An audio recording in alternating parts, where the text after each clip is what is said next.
Refresh for 2025. Today, I'm gonna get to test drive one of the largest SUVs on our lot.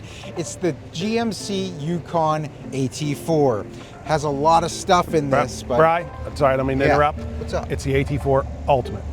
AT4 Ultimate. Well, it sounds like I'm gonna need the ultimate salesperson, John Ambrosic, for this test drive. Let's get to it. Sounds good. Let's go. If you're interested in a Yukon, come check out our inventory. We're online at smailgmc.com. The exterior color is black here, John, but is it just called black? It's Onyx Black. Okay. Well, should be Ultimate Onyx Black, but it's just Onyx Black. Yeah.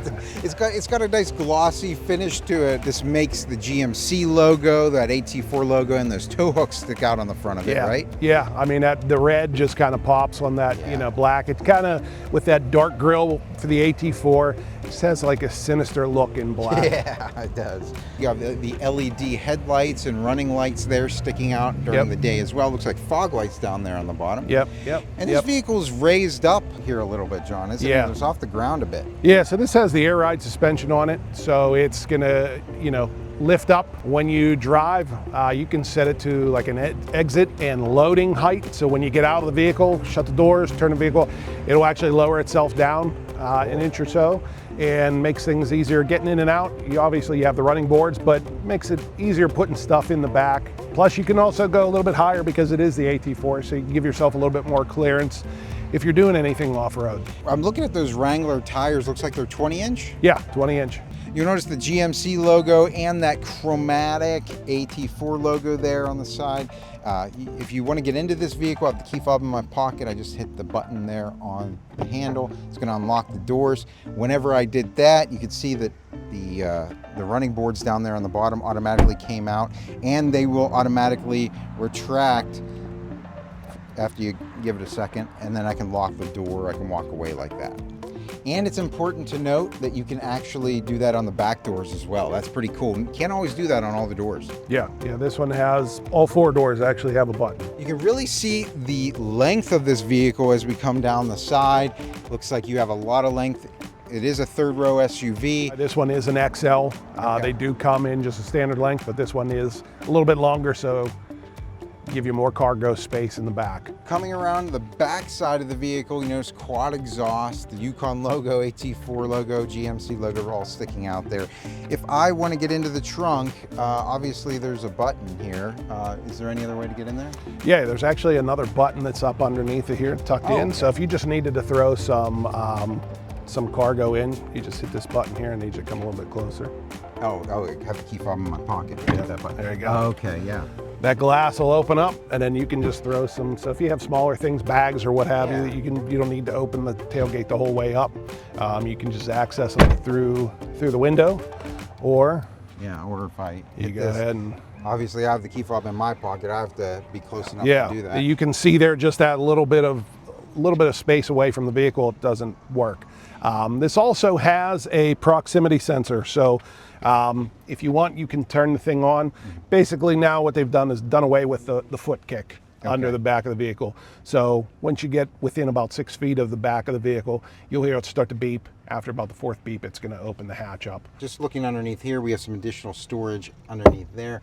That's always great to have. Some other big things we have in the back, if you look over on the right side, we have a 3-prong, is that a 120 volt house outlet there? Yeah, yep. That's cool.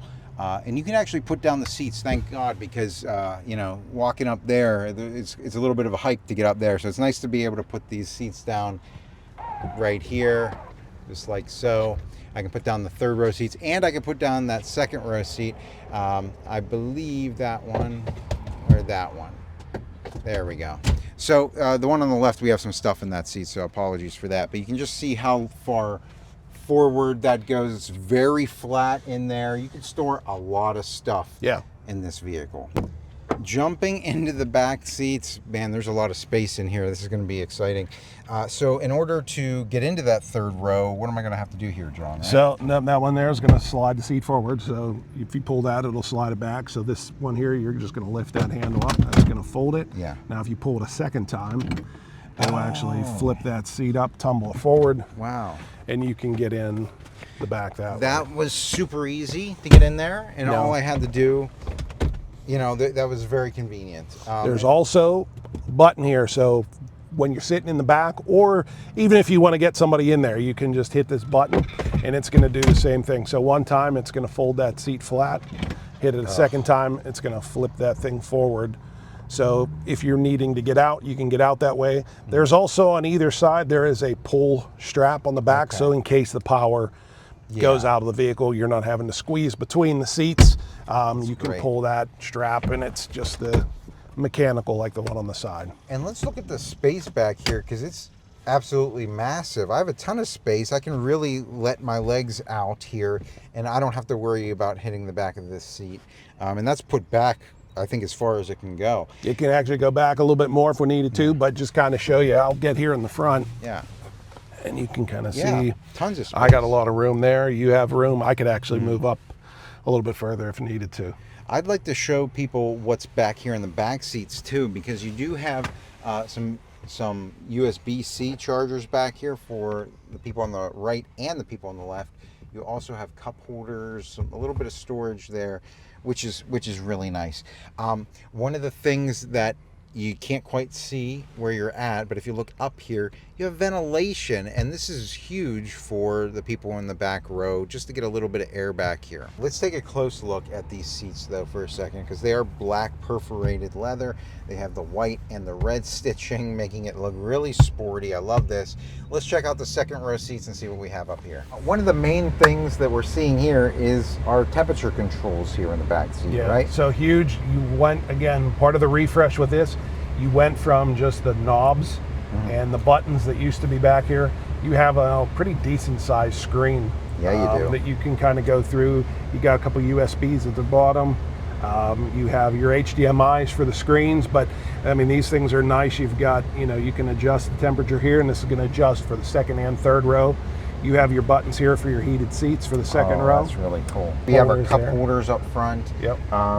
Looks like we have some space for storage in the doors, but you know, obviously the main thing that I'm looking at here, John, is these screens, right? These screens, and they turn on really easily. You just touch them.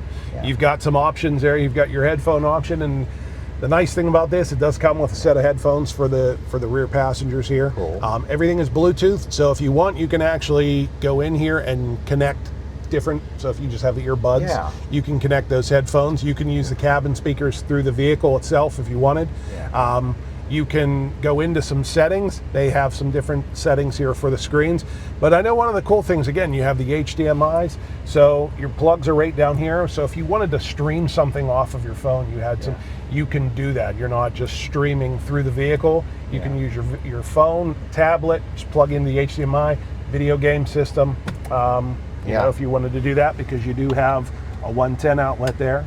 But you also have some kind of cool things here. You do have a web browser, so once the Wi-Fi is connected, you can go into that, and then you have a vehicle status. So it's actually going to show you how fast you're traveling, your fuel range, your trip, and you can actually see how far back this panoramic roof goes.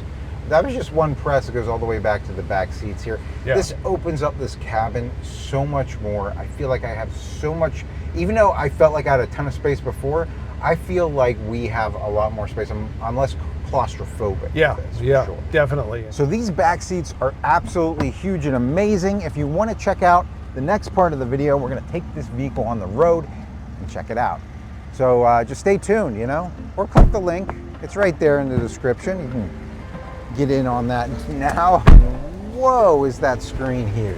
Google Assistant. Google Assistant. Okay. Oh, Park Assist. Super Cruise? Yep. It is an ultimate. Yep. Are these speakers in the front seats? Yep. Built into the front seats? Yep.